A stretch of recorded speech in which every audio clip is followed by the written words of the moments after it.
Hello mga vloggers, for today's grab isang aga ko ngayon no, kasi nga pupunta na naman kami ng Lake Cebu kasi may ihatid kami dahil alas 2 pa lang ng madaling araw pumunta na kami doon sa may kalsada no kasi hahapitin kami ng ate ko dito.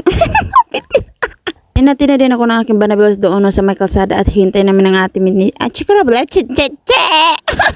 Ilang minuto lang ang aming paghihintay no at nandito na sila kasama ng aking mother at itong karga namin ay hatid namin doon sa Lake Cebu doon sa aking ate. Kapag naglalakad kasi kami dapat kasama ko yung dalawang anak ko pero ngayon ito munang isa kasi yung isa is iiwan ko muna sa aking banabiwas kasi day off niya bukas. Ito nga medyo hayag-hayag na dito dapita sa may paingon namin sa Cotabato no. Nagbisaya naman.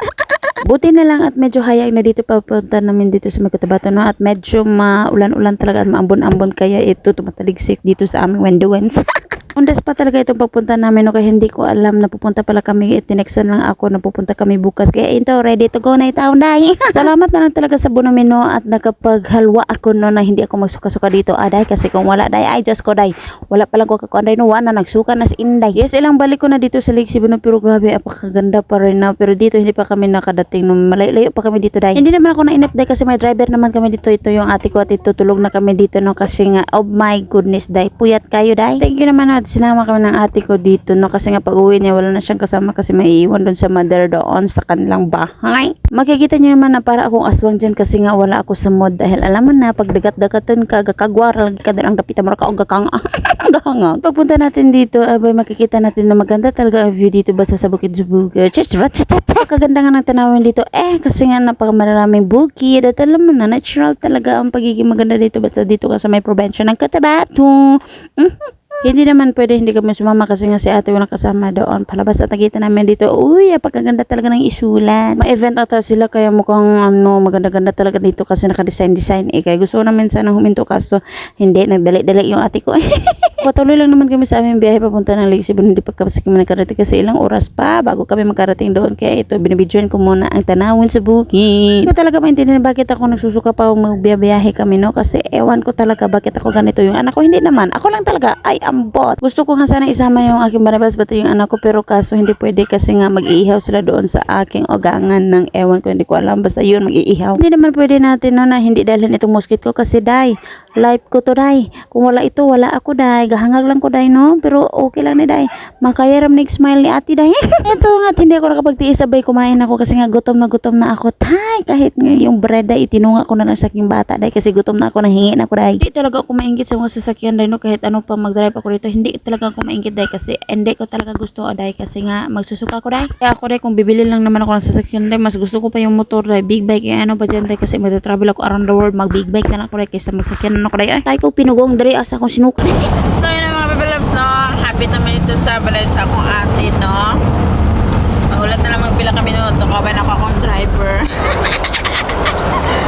Sa mag-uniper may driver na mo kaya di man may kamaw mo drive di isa gina mong driver.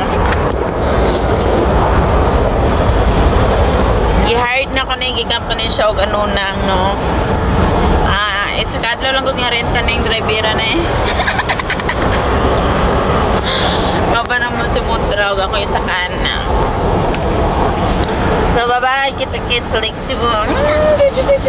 Napakaganda talaga dito no makikita mo naman ang kanilang kabuhayan ay kamaisan, kalubinhan, isdaan, basta maraming mga ano dito basta dito ka sa bukid ang raming tanay. Makikita mo talaga na pagka-blessed talaga sila oy kasi ginawa ito ng Panginoon para sa kanila. Oh my goodness gracious day. Bumalik kami dito aday no kay nga naman day nagpagas mi diri ang dapit aday kay mo di naman gid makaya day basi ani gabot mo tus bungtod hoy manuklod unya ami day di makaya ni day may kong big bike lang ni day kay okay ra makaya ra tukod pero hadi ka. Hinati namin si Modra kasi nga gusto namin siya ma-relax stress free diri ang dapitan na para po na kauban akong ate dito ano para mag banding ano ba dahil nindot kay diri no kay bisan ilang daplin sa kalsada dai no daghan kay mga pinting-pinting dai mo nang dito ka magmahay dai ko magsuri-suri ka diri ang dapitan dai bisan maglakaw ka dai nindot kay view dai nag-stop over mo na kami tuno kasi kailangan naman ng pahangin at si ate nang hingin ng sinsilyo sinsilyo lang naman yung pera ko ibinigay ko na lang lahat dai.